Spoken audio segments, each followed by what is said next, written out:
Take a look at almost any street sign, and you'll notice something surprisingly easy to overlook.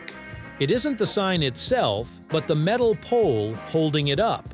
From the bottom all the way to the top, it's covered with evenly spaced holes. They appear on stop signs, speed limit signs, parking signs, and even directional signs in cities and along highways. Most of us pass by thousands of these poles without ever wondering why they were made that way. So why do street sign poles have holes punched throughout them? Do they serve a purpose that most people never notice? Today we're uncovering the hidden logic behind one of the most common pieces of street furniture you'll ever see, right here, on History of Simple Things.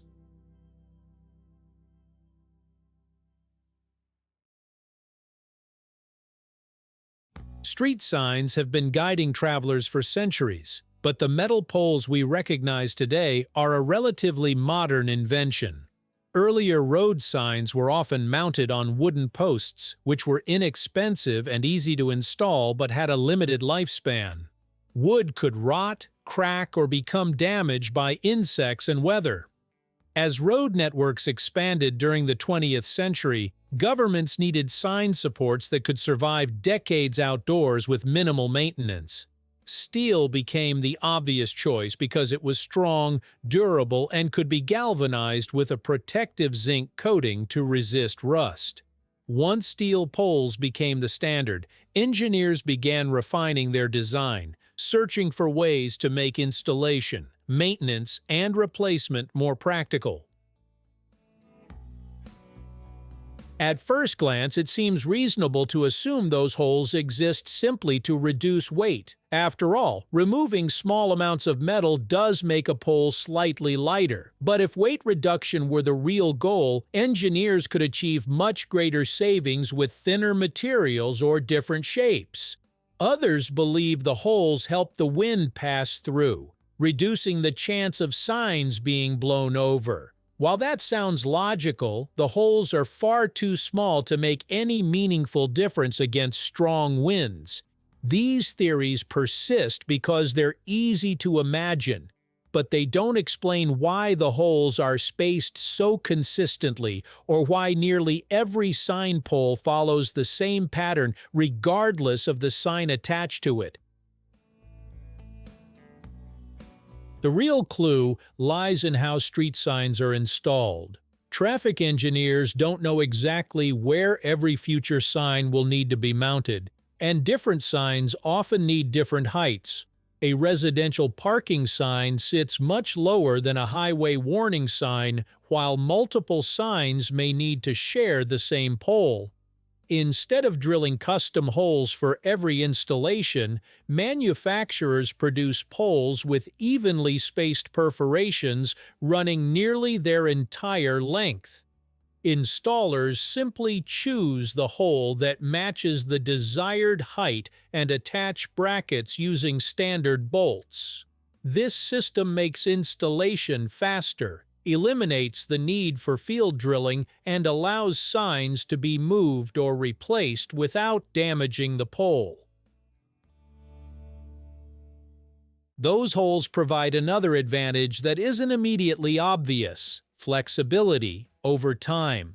Streets constantly change as neighborhoods grow. Speed limits are updated, bike lanes are added, and traffic patterns evolve. A sign that sits in one location today may need to be raised, lowered, replaced, or removed years later. Because the pole already contains mounting points from top to bottom, maintenance crews can make those adjustments in minutes instead of replacing the entire support. The same pole can even carry several different signs at once, each attached at a different height. That adaptability saves labor, reduces material waste, and makes it much easier for cities to respond to changing road conditions.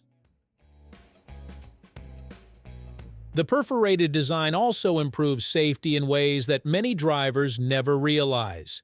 Most modern street sign poles use what's known as square perforated tubing, a standardized design used across North America and many other regions. The square shape prevents attached brackets from twisting, while the repeated holes make it compatible with a wide variety of mounting hardware. In many installations, these poles are paired with breakaway-based systems that are designed to separate during certain vehicle impacts, reducing the force transferred to occupants compared with rigid supports.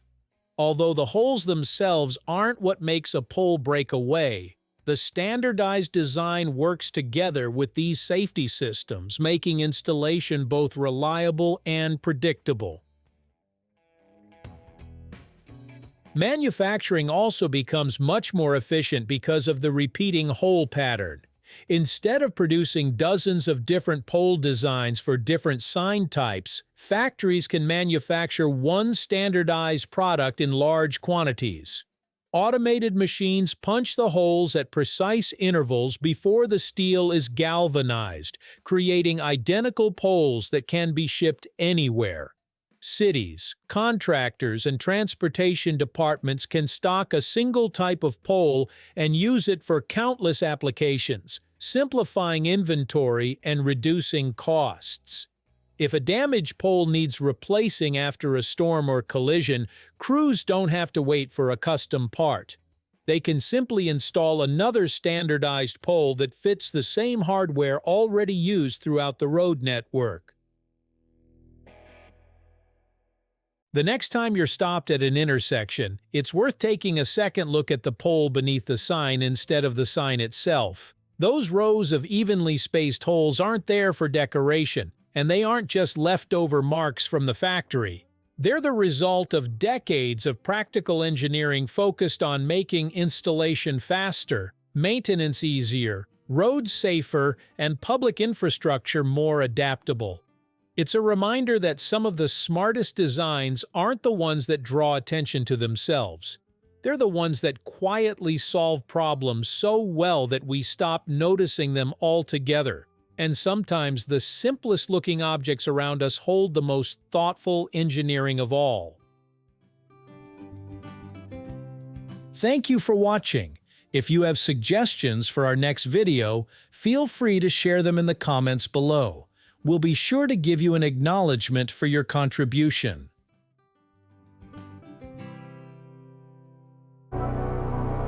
Thank you for joining us on this journey through the history of simple things. Don't forget to like, subscribe, and stay tuned for more stories woven through the smallest details.